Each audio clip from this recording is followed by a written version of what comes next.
Bienvenidos a su programa de Derecho Familiar y Derecho Civil.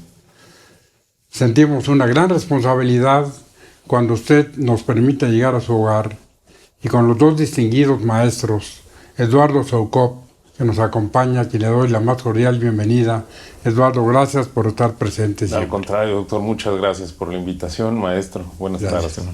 Y al maestro Marco Antonio Ramírez, igualmente, gracias por estar con nosotros, sobre todo ahora que vamos a tratar temas tan álgidos como son los testamentos inoficiosos y las pensiones alimenticias. Gracias, Marco. Gracias a usted, doctor, nuevamente. También al maestro Eduardo Soukup. Gracias, doctor. Bueno, la materia es complicada. El Colegio Nacional de Estudios Superiores de Derecho Familiar ha estado dictando conferencias, editando libros sobre diferentes materias para dar a la distinguida teleaudiencia y a quienes nos honran comprando y leyendo estas obras las últimas novedades, las últimas modificaciones a la ley, y hoy, ante la insistencia de la distinguida teleaudiencia, sus preguntas, las maneras como nos han interrogado y hemos trabajado durante toda esta semana para hablar sobre este tema que hemos denominado testamentos y pensiones alimenticias. Para empezar, hay que formular una serie de preguntas que les daremos respuesta en las diferentes opiniones del maestro Ramírez y del maestro Soukup. La base, el punto del que vamos a partir es, para empezar, si hablamos de la Ciudad de México, del testamento público abierto. Como ustedes lo van a escuchar más adelante, hay una definición importante y es un acto jurídico unilateral que debe celebrarse ante un notario público. Pero a veces, por olvido, por negligencia o por muy diferentes razones, las personas, los testadores, otorgan su última voluntad y de alguna manera reparten sus bienes, tienen hijos menores de edad, tienen parientes incapaces, y la ley, si ellos son acreedores alimentarios de usted como testador, tiene la obligación de dejarles pensiones alimenticias que van a ir con cargo a la masa hereditaria. Si esto se omite, surge la figura que se llama testamento inoficioso. Y aquí le daré yo la palabra al maestro Soukup para que de una vez nos haga la diferencia entre un testamento inoficioso, un testamento nulo, un testamento que no existe, o qué es lo que pasaría con un testamento inoficioso. ¿Qué quiere decir, Eduardo? Claro que sí, doctor, muchas gracias. Bueno, a diferencia de la nulidad de un testamento o de la inexistencia de una disposición testamentaria, que aquí, perdón, sí me gustaría hacer hincapié en que, y para dejarlo claro a su teleaudiencia, doctor, es muy importante diferenciar entre un testamento y un simple memoria, alguna cuestión que puede ser incluso de puño y letra de una persona que creo que considera que ese es su testamento porque él lo hizo, pero legalmente ese documento no tendría validez, doctor. Ahí es donde estaríamos hablando de la inexistencia justamente del testamento. En cuanto a la nulidad de un testamento, que es un testamento que si bien cumple con las formalidades que establece la ley en general y en cuanto al documento o a la manera en la que se emite o se expresa la voluntad por parte del testador, contiene alguna disposición que lo anula, que no puede ser aplicable al momento que falte el testador. Y por último, encontramos esta figura del testamento inoficioso, que es aquel que si bien se realizó con las formalidades establecidas con la ley, para el caso de la Ciudad de México ante notario público mediante el testamento público abierto, es un testamento que al momento de la muerte del testador va a surtir efectos, pero con una característica o con una excepción, que el testador no dispuso o no cumplió con el deber de otorgar pensión alimenticia a sus acreedores alimentarios, que esto más adelante comentaremos para efectos de la sucesión quienes deben y pueden ser considerados como deudores alimentarios, como acreedores alimentarios, doctor. Entonces queda claro que el testamento inoficioso existe, vale, tiene sus requisitos que la ley exige, que a pesar de las fallas de cuando copiamos el Código Napoleón y se hablaba de formas, desde el Código Napoleón la forma se consideró como un elemento esencial en determinados actos jurídicos. Y en del testamento, esta forma debe ser solemne. Si usted no otorga el testamento ante un notario público en la Ciudad de México, no hay testamento.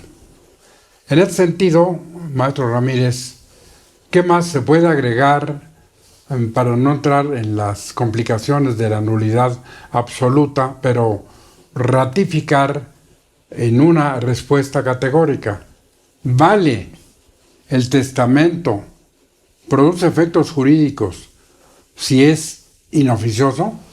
Sí, bueno, gracias, doctor. Colacionando esta expresión y también de la brillante disertación del maestro Eduardo Soukup, doctor, sí surte sus efectos. Un testamento, como lo hemos dicho en anteriores programas, tiene la naturaleza jurídica de ser un acto jurídico, una manifestación de una voluntad, una persona con capacidad que dispone de sus bienes en este último acto, pues a efecto de la disposición de su patrimonio, del cumplimiento de sus obligaciones, del establecimiento de sus derechos. Y cuando esta persona en ese acto no prevé, no considera quienes deben recibir una pensión alimentaria, ese acto jurídico se va como testamento a declarar inoficioso. Va a tener una sanción jurídica, sin embargo va a seguir surtiendo sus efectos las disposiciones testamentarias, no habrá nulidad, no será un acto jurídico inexistente, surtirá todos sus efectos, sin embargo va a estar sancionado de inoficiosidad, doctor. Pero a ver, sobre todo para las personas que nos ven, nos escuchan y no saben los términos técnicos. Te pregunto, Marco, y al maestro Ramírez, al maestro Soukup, ¿qué significa la palabra inoficioso? Parece que es una cosa elemental, pero nosotros, como abogados, pues ya dijimos varias cosas, ¿no? Pero para alguien que no es abogado, ¿qué significan las palabras inoficioso? Yo diría, hay uno oficioso, pero este inoficioso es una calificación que le da la ley. Y la ley le da esa calificación porque, como bien dijo el maestro Ramírez, sí produce efectos jurídicos. Pero, ¿por qué es inoficioso, Marco? Bueno, es una expresión que le da el legislador, como usted pero comentó, ¿qué significa? doctor. Lo importante es decir qué significa. Bueno, abre el maestro. Bueno, que aún y cuando no va a ser nulo, sí va a ser ejecutable ese testamento, no se va a ejecutar al pie de la letra de la voluntad del testador, doctor. Va a ejecutarse conforme a lo que disponga la ley. ¿Esto en qué sentido? En que el caudal hereditario, se va a distribuir entre los acreedores alimentarios. No en la forma o en los términos que dispuso el testador. Sin embargo, no es un testamento nulo. Se va a respetar siempre y cuando se cumpla con la obligación alimentaria que la ley le impone como un deber. Pero, ¿por qué el legislador, yo insisto, llama a este testamento inoficioso? Que el fundamento es, se le olvidaron sus acreedores alimentarios, a los que les debe dar. Pero, inoficioso, que así está en la ley, ¿qué quiere decir exactamente esa palabra? O para ti, Marco, ¿qué quiere decir que sea inoficioso? Ya dijimos lo que no es. O sea, no es nulo, no es inexistente, no es. ¿Qué es? inoficioso, ¿qué es? Por ejemplo, se usa mucho la expresión coloquial cuando uno dice, es que este es un mensajero oficioso. ¿Quién le dijo que trajera el mensaje? Entonces el inoficioso o el legislador no supo ni lo que hizo. Porque el testamento podría haber dicho, es perfecto, pero como se olvidan los alimentos, hay que dar alimentos. ¿Y de dónde sacó? Yo no tengo respuesta. ¿De dónde sacó la palabra inoficioso? Sí. Bueno, y ahí tiene, doctor, una explicación gramatical, etimológica, que puede darnos una luz, porque el testamento inoficioso, la expresión inoficioso es aquel sin utilidad, inútil, sin un propósito, sin un oficio precisamente. Pero este testamento es inútil. No es un calificativo jurídico. Por eso, en eso, pero entonces no podemos decir que inoficioso pueda ser sinónimo de inútil. Sí. Porque el testamento, como bien lo dijiste, produce todos sus efectos jurídicos. Sí. Incluso, ahí les voy a hacer otro cuestionamiento. El testador los olvidó. Se murió. Se abre el testamento. ¿Quién va a pagar los alimentos?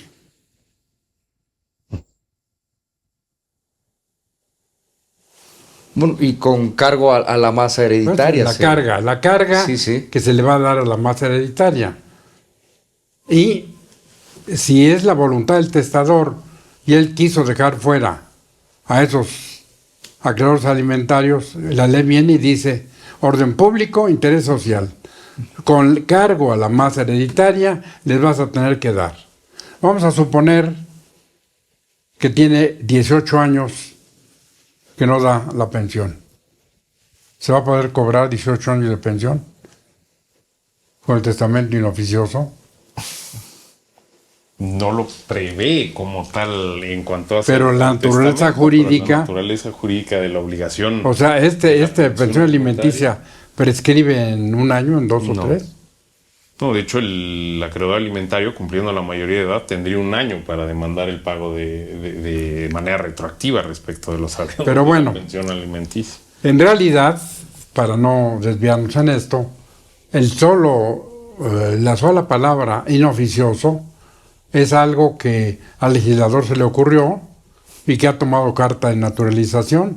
Y todos hablamos del inoficioso, pero en realidad es un testamento perfecto, surte todos sus efectos jurídicos, reparte todos los bienes, y si se le olvidó o de mala fe no puso sus acreedores alimentarios, muerto él, con cargo a la masa hereditaria, el albacea, sea testamentario o legítimo, porque ahora viene la otra cuestión. Desde el punto de vista de la sucesión legítima, ¿pueden dejar fuera acreedores alimentarios? Sí.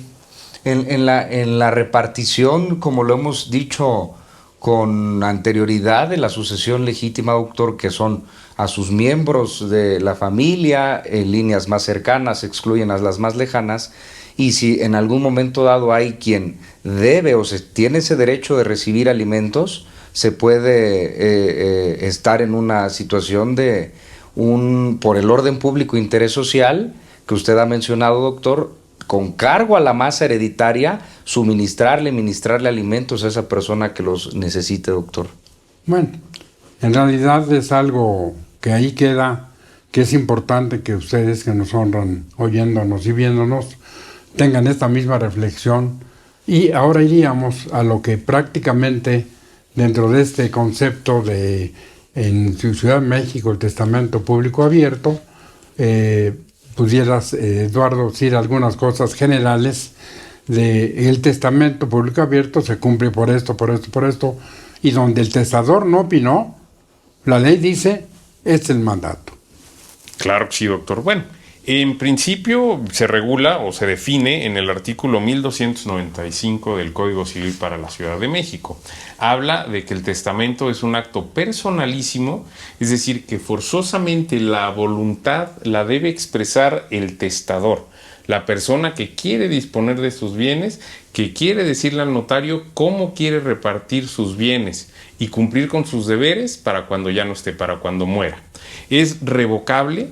¿Por qué? Porque el testador puede otorgar su testamento, puede salir de esa notaría, puede ir a otra notaría lo que tarde en trasladarse y puede realizar un nuevo testamento que cambie completamente con lo que había dispuesto anteriormente, o incluso con el propio notario con el que realice el primer documento, pues decir, ¿sabes qué? No estoy conforme con lo que yo acabo de manifestar, entonces quiero realizar nuevamente mi testamento. No hay ninguna prohibición, la ley no se lo impide. Y es libre porque nadie puede influir en la voluntad del testador. El testador expresamente le va a decir al notario cómo quiere que se tramite su sucesión cuando él muera. Esto justamente para que el testamento o la sucesión derive de un acto que sea libre, espontáneo, en fin, todas las características que establece el Código Civil.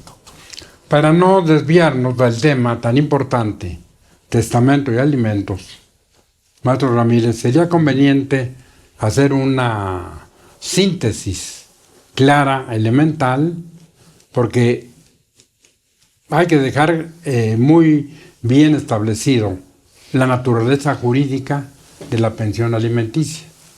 ¿Qué es en derecho familiar, en derecho procesal familiar, una pensión alimenticia? Porque normalmente casi todos, incluidos los abogados, los jueces, ya sustituyen la palabra por alimentos. Pero vamos a ver más adelante que una pensión alimenticia incluye 15 o 20 cosas que es muy importante señalar. Sí, maestro Ramírez. Sí, doctor, en una teoría realizada por usted de forma profunda de la teoría general de la naturaleza jurídica, que hace un análisis de diversas instituciones, y en este caso de la pensión alimenticia, va a tener una naturaleza jurídica de ser un deber jurídico. Un deber jurídico porque es una carga impuesta unilateralmente por el Estado, donde quien tiene el deber jurídico de dar alimentos debe, esa es la expresión adecuada, debe darlos, incluso aún en contra de su voluntad, porque así lo va a establecer la ley. En un momento dado, los alimentos, si son deberes jurídicos, ya usted hace unos minutos había dicho, doctor, tiene, al ser un deber jurídico, cargas impuestas por el Estado, tienen la naturaleza jurídica también de ser de orden público e interés social, donde forzosamente por mandato de la ley, de forma imperativa, lo establece el propio precepto legal, doctor. Ahora, para ustedes, quienes no poseen la ciencia del derecho, es importante que sepan, y vamos a ir nuevamente con el maestro Sokop, que cuando se dice pensión alimenticia, hay que pensar si van a ser los alimentos para un anciano, para un discapacitado, para un enfermo, para una concubina, para una cónyuge. Esto, Eduardo, nos lleva a que nos hagas favor de decir a la distinguida teleaudiencia que comprende una pensión alimenticia. Claro que sí, doctor. Y como usted bien menciona, es muy importante diferenciar pensión alimenticia de alimentos para no confundirnos justamente, porque aquí es donde encontramos que la pensión alimenticia incluye la comida, el vestido, los gastos de la educación, hablando de menores de edad, puede comprender incluso los gastos de embarazo y parto, es decir, antes de que nazca el descendiente, ya se incluyen los gastos del parto de la madre. Para las niñas y los niños, además, comprende gastos que le permitan obtener un oficio, arte o profesión, independientemente de la educación básica, media, superior.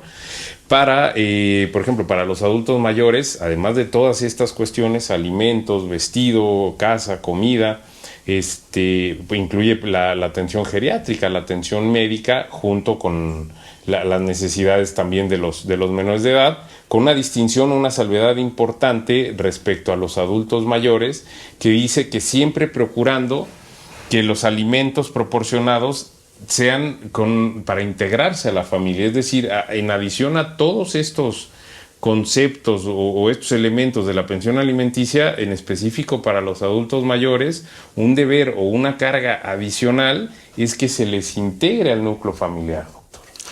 Es muy importante esto, maestro Ramírez, porque las personas que después de un litigio logran que les den una pensión de 300 pesos o 500 pesos al mes, pues es como una burla, porque los propios jueces deben tener conciencia, como ya dijo el maestro Socop, que no es solamente hablar de desayuno, comida, cena, vestido, casa, habitación, sino redondear esto, maestro Ramírez, para hacer todavía más incisiva nuestra respuesta y que la gente sepa bien qué es una pensión alimenticia.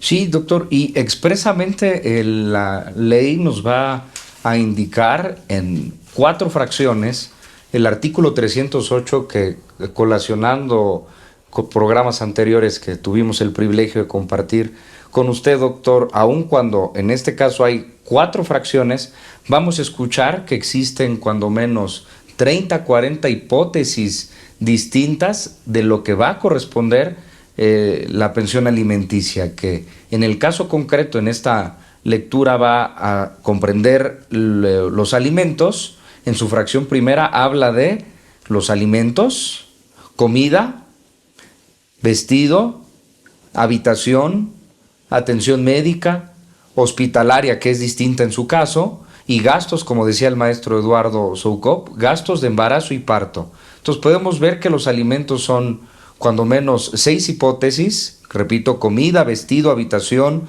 atención médica, hospitalaria y en su caso gastos de embarazo y de parto.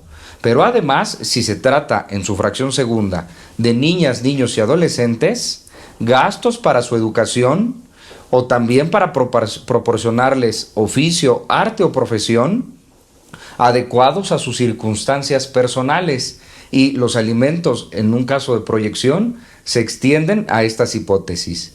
Pero también se agregan a esta tercera fracción, además de lo que estamos considerando, con relación a las personas con algún tipo de discapacidad.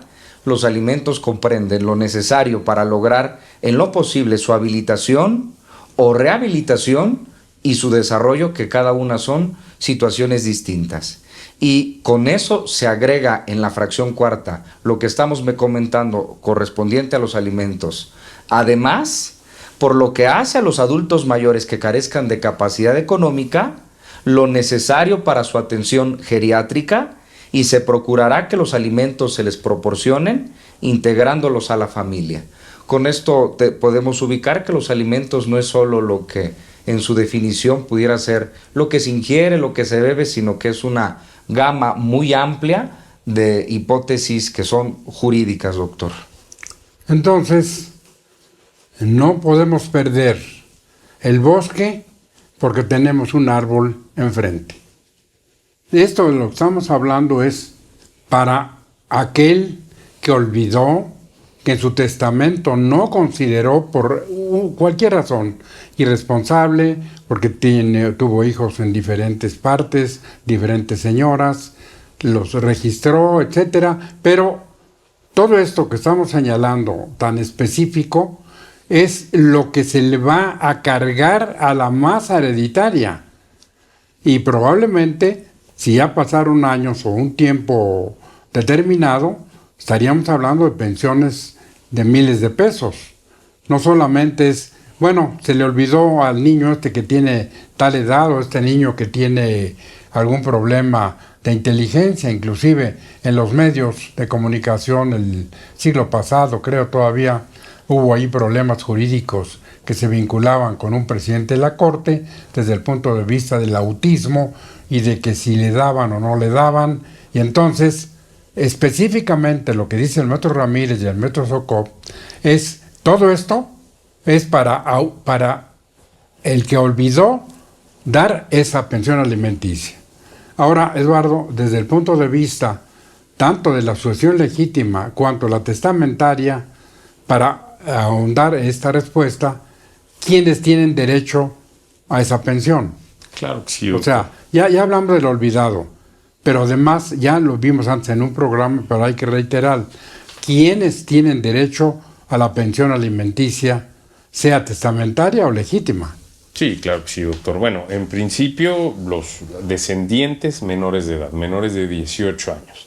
Esto, tal y como lo establece el artículo 1368 del Código Civil, que justamente es donde da el orden, si bien no una prelación como tal, pero sí define o delimita cuáles son las personas que tienen el derecho para exigir esta pensión alimenticia y por ende exigir o aspirar la inoficiosidad del testamento o bien comparecer a la sucesión legítima para solicitar la pensión alimenticia, doctor. Y como lo comentaba, en principio serían los descendientes. Aquí es muy importante aclarar o especificar que no solamente nos está hablando de los hijos. Al hablar de los descendientes, está incluyendo a los hijos, a los nietos, a los bisnietos. Es importante esto porque te interrumpo, porque a veces es de mala pura expresión, ascendientes. Y muchas personas no saben quiénes son los ascendientes. Inclusive a veces confunden la línea recta ascendente o descendente con el pariente ascendiente o descendiente. Entonces, haz muy bien en aclararlo así. Luego, los que siguen, ¿quiénes más tienen derecho a esa pensión? Sí, claro que sí. También, bueno, aquí la fracción segunda justamente habla ya de los descendientes, pero que estén imposibilitados para trabajar. Entonces aquí ya estamos saliendo respecto de la edad del acreedor alimentario, de la persona que necesito, que va a requerir esta pensión alimenticia, y ya nos habla de un mayor de edad que pueda o esté imposibilitado para trabajar, también le va a corresponder pensión alimenticia. Posteriormente, en la fracción tercera, nos dice que el cónyuge supérstite, es decir, el esposo o la esposa que sobreviva al autor de la sucesión, siempre y cuando no tenga bienes suficientes y se encuentre impedido para trabajar. Aquí nuevamente nos está dando dos características adicionales y en referencia específica al cónyuge supérstite, de bajo estas premisas va a ser la única manera en la que aspire esta pensión alimentaria. Porque si el cónyuge supérstite, ya sea porque se hayan casado bajo el régimen patrimonial de sociedad conyugal o que él por su cuenta tenga bienes propios y suficientes, no va a poder aspirar a esta pensión alimenticia, digo, para llamarla de alguna manera pensión alimenticia testamentaria o sucesoria, doctor. Como fracción cuarta habla de los ascendientes, aquí nuevamente especificando que no está delimitando únicamente a los padres. Al decirnos ascendientes nos habla de padres, de abuelos, de bisabuelos, es decir, la gente de la cual nosotros descendemos, doctor. En la fracción quinta, que aquí es algo también bastante interesante, porque si bien no nos especifica la figura del concubinato como tal, aunque hay unas partes en donde sí lo expresa, nos habla de la persona con la que hubiere vivido el autor de la asociación durante los 2 últimos años o con quien hubiere tenido hijos. Y nos hace la salvedad que si el autor de la asociación tuviera varias relaciones de este tipo con varias personas, ninguna de estas va a poder aspirar a la pensión alimenticia. Entonces, de acuerdo a lo que dice el maestro Ramírez, quienes tienen derecho a esa pensión alimenticia, vamos nuevamente al supuesto, maestro Ramírez, de que aquí el legislador, voy a usar una metáfora, de que ahí frente a nosotros hay un animal que tiene orejas de perro, defeca como perro y aúlla como perro, pero hay un decreto que dice que es gato. Entonces aquí el legislador pues realmente confunde, y por eso vamos a ir a lo que dice el Código Civil cuando se agregó a esta parte en el año 2000 del concubinato, porque incluso en su tiempo había de 5 años, después aquí se redujo a 2, y entonces vale la pena reiterar que todo lo que se refiere al concubinato en el artículo 291 bis, ter, quater y quintos es de aplicar, aquí viene lo interesante para la distinguida de la audiencia. si el concubino, mal llamado concubinario, pero si el concubino otorgó un testamento y deja heredera a la concubina, pero deja fuera a los hijos que hubiera tenido el concubino antes, va a aparecer nuevamente la hipótesis en el concubinato del testamento inoficioso, Marco. Adelante. Sí, y aquí, como usted dice, doctor, el artículo 291 bis, que es de derecho familiar, que son hipótesis de orden público e interés social, nos establece en este primer párrafo de este artículo una expresión que usted ha comentado, doctor, donde establece la ley que las concubinas y los concubinarios tienen derechos y obligaciones recíprocos siempre que sin impedimentos legales para contraer matrimonio han vivido en común y forma constante y permanente por un periodo mínimo de 2 años que precedan inmediatamente a la generación de derechos y obligaciones a los que alude este capítulo. Después dice la ley que no es necesario el transcurso del periodo mencionado cuando, reunidos los demás requisitos, tengan un hijo o una hija en común. Y esto se colaciona con los numerales, doctor, 138 ter, quater, quintus y sextus del Código Civil, que si estamos hablando del concubinato, de orden público, alimentos, una relación de familia, nos establece el 138 ter en el capítulo cuarto bis de la familia, en su capítulo único, donde ordena de forma expresa que todas las disposiciones que se refieran a la familia, en el caso concreto del concubinato, son de orden público e interés social y tienen por objeto proteger su organización y el desarrollo integral de sus miembros basados en el respeto a su dignidad. Entonces, en el concubinato también se puede dar la hipótesis del testamento inoficioso si el concubino o la concubina, al emitir su última voluntad y tienen hijos, abuelos, bisabuelos, padres, etcétera, que necesiten los alimentos, se les va a aplicar toda esta normatividad de las que les hemos hablado sobre el testamento inoficioso. Pero también, maestro Ramírez, hay que subrayar lo que dice la ley desde el punto de vista no tanto del concubinato, sino ya antes del programa un poco comentábamos esta norma tan brillantemente copiada del Código de Napoleón y tan absurdamente aplicada desde el último o desde el primer juez municipal, juez de primera instancia, de segunda, ministros, magistrados, etcétera, porque es, desde mi perspectiva, yo asumo la responsabilidad de mis opiniones, es una burla la forma en que el Código Civil dice: ya les hablamos a ustedes de todas estas pensiones, pero ahora viene la pregunta fundamental, Eduardo. ¿Cómo se garantizan esos alimentos? ¿Cómo le garantizas al recién nacido, al que necesita el apoyo geriátrico, al que está discapacitado, cómo le garantizas que mientras esté así va a recibir la pensión alimenticia?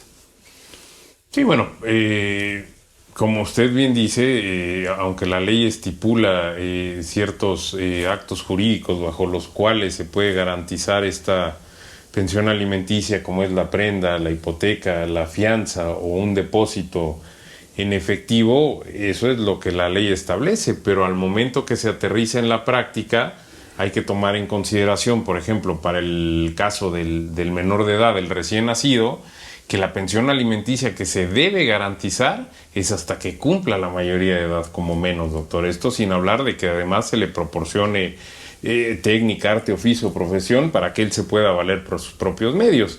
Entonces, no hay una disposición o un dispositivo claro en la ley de realmente cómo se garantiza. La ley nos indica bajo qué medios podemos garantizarla, pero no nos especifica realmente cómo vamos a garantizar esa pensión alimenticia. Muy bien, es una respuesta brillante, es una respuesta que ubica bien la problemática.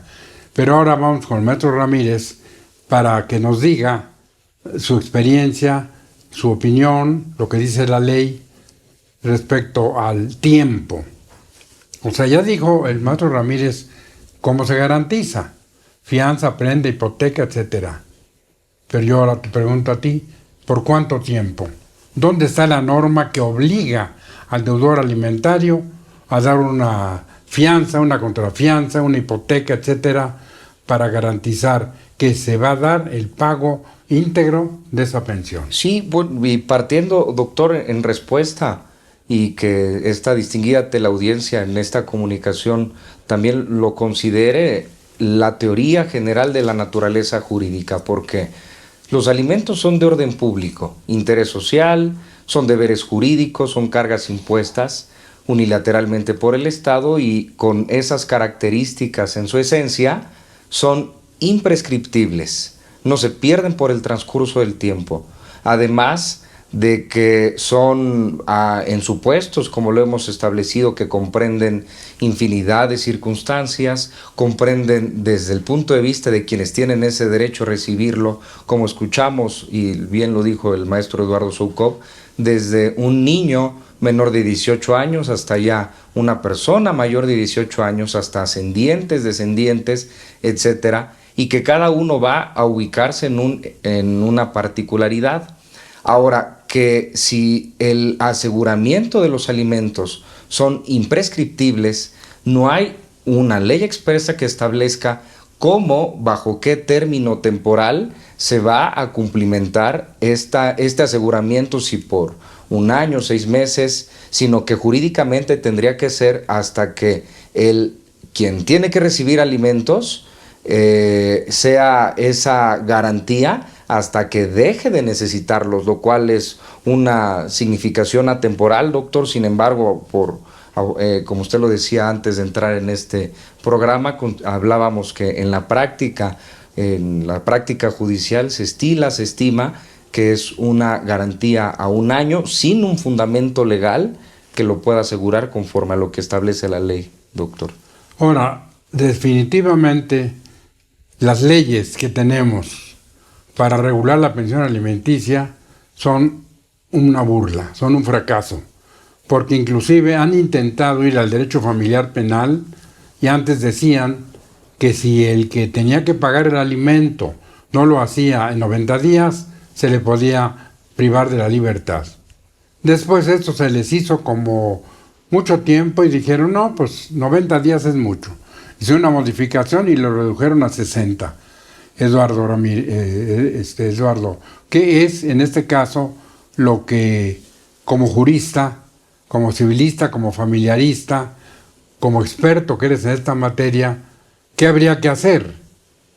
¿Qué solución se puede, si tú fueras legislador, qué solución se podría dar a esta problemática tan grave que más adelante vamos a ver toda esta historia, que ya son novelas de los deudores alimentarios morosos, que les quitan el pasaporte, que les quitan la credencial del INE?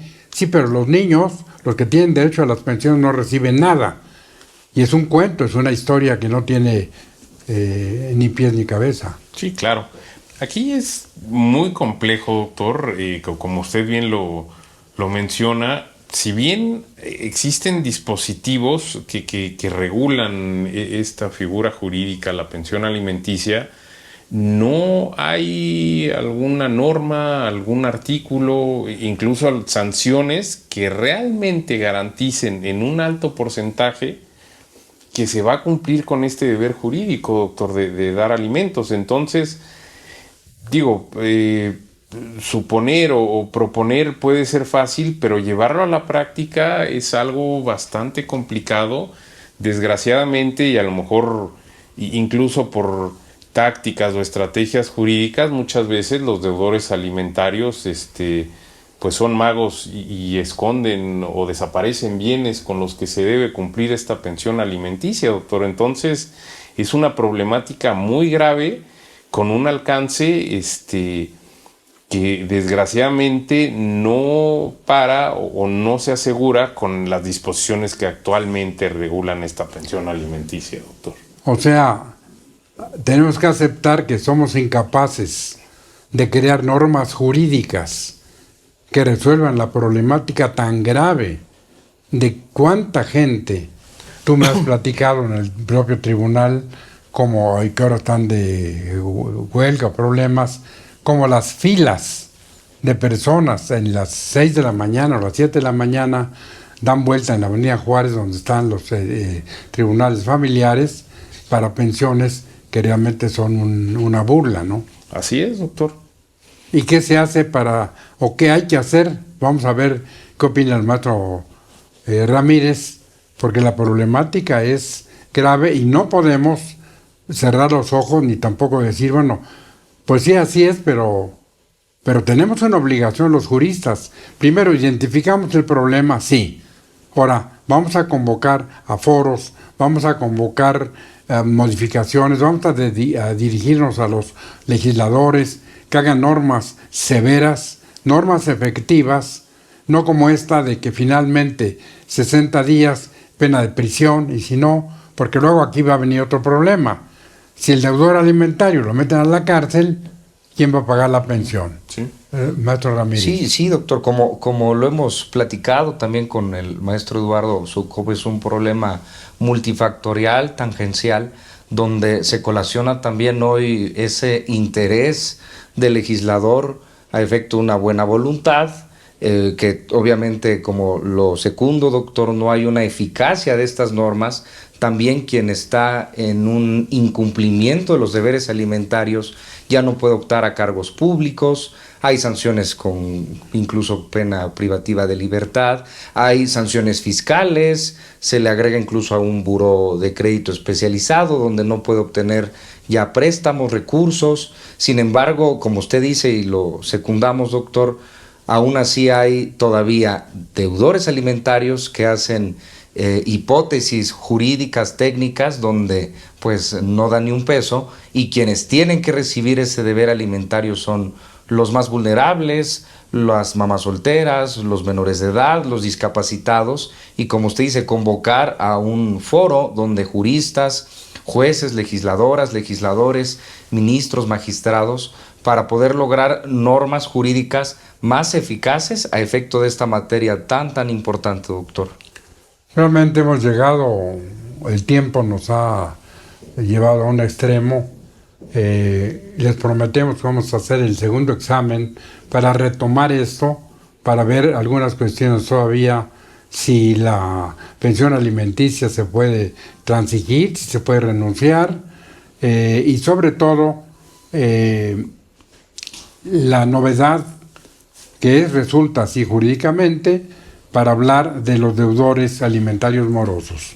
Por lo pronto, quiero agradecer al maestro Ramírez y al maestro Soukup su presencia, sus conocimientos, porque evidentemente para que nosotros vengamos aquí a hablar con ustedes, vamos a estudiar, nos preparamos, traemos algunos apuntes, queremos comentar con ustedes lo último que hay en esto, y así lo vamos a hacer para el segundo programa.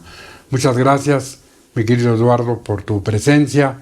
Espero contar con la misma para que veamos todo esto de los deudores alimentarios morosos. Sí, y muchas gracias. Al contrario, gracias. Igualmente, maestro Ramírez, gracias. Gracias, doctor. Y a ustedes por permitirnos llegar a su hogar.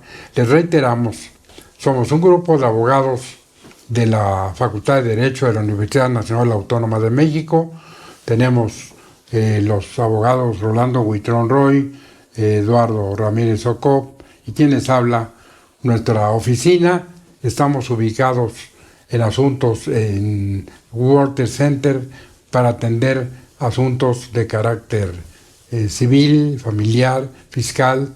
Nuestra oficina es la número 15, estamos en el piso 25, en la calle Montecito, número 38, en la colonia Nápoles.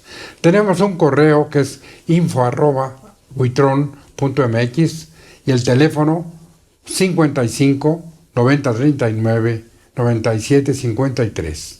Ustedes pueden llamarnos, nos pueden cuestionar, nos pueden preguntar o venir específicamente en persona, hacemos una cita y dialogamos con ustedes con mucho gusto. Les reitero el teléfono 55 90 39 97 53. Gracias, maestros, y a ustedes por permitirnos llegar a su hogar también. Muchas gracias, y les recuerdo, lo mejor está por venir.